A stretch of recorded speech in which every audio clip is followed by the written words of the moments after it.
তাদের বিরুদ্ধে ব্যবস্থা নেওয়া হয়নি। উপরের যে নেটওয়ার্কগুলো মেনটেন করতো এই মানুষগুলোকে কিন্তু ধরা হয়নি। কি করে নিয়ন্ত্রণ হবে বা কি হবে এরা এখনো কিছু বুঝতে পারছে না। বিষয়টা হচ্ছে যে সাবেক দস্যুদের তো এক রকমের দেখভাল করা হচ্ছিল, আসলে সেই দেখভালটা পরবর্তীতে আমি দেখছি না।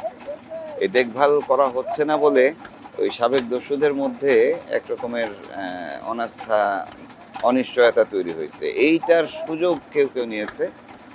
আবার আরেকটা বিষয় হয়েছে যে এই যে অনাস্থায় ভুগছে যে এই সাবেক দস্যুরা, তাদেরকে কিছু পৃষ্ঠপোষক তারা তাদেরকে আবার ব্যবহার করছে যে তোরা নিচে যা। হ্যাঁ, আগে যারা, কারণ ওই আগের পৃষ্ঠপোষকদেরকে আসলে তাদের বিরুদ্ধে ব্যবস্থা নেওয়া হয়নি, একদমই হয়নি। কারা অস্ত্র তাদেরকে সাপ্লাই দিয়েছে, কারা তাদের গুলি বেচতো, কারা তাদের এই উপরের যে নেটওয়ার্কগুলো মেনটেন করতো এই মানুষগুলোকে কিন্তু ধরা হয়নি আর। তো সেই কারণে যে ওই মানুষগুলো এখন আবার একটু একটু করে বেরোচ্ছে।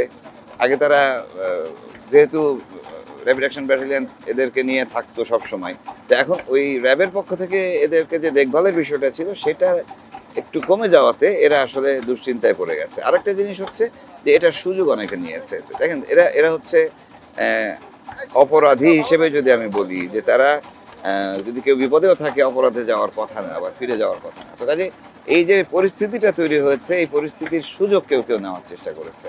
তো এখন দস্যুতা শুরু হয়ে গেছে।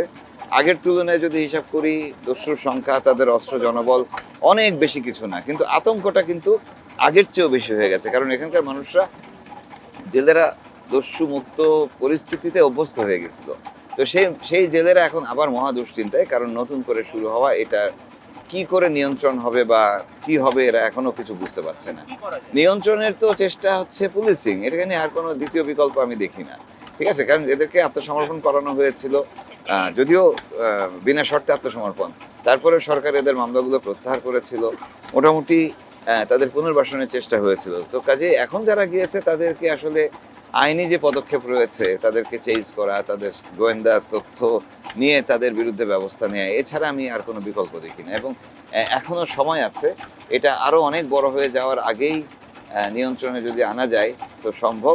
ইতিমধ্যেই দেরি হয়ে গেছে, কিন্তু আরো যদি দেরি করে ফেলে সংশ্লিষ্টরা, তাহলে কিন্তু এটা আর নিয়ন্ত্রণে আনার অবস্থায় থাকবে না, ঠিক আগের মতো হয়ে যাবে।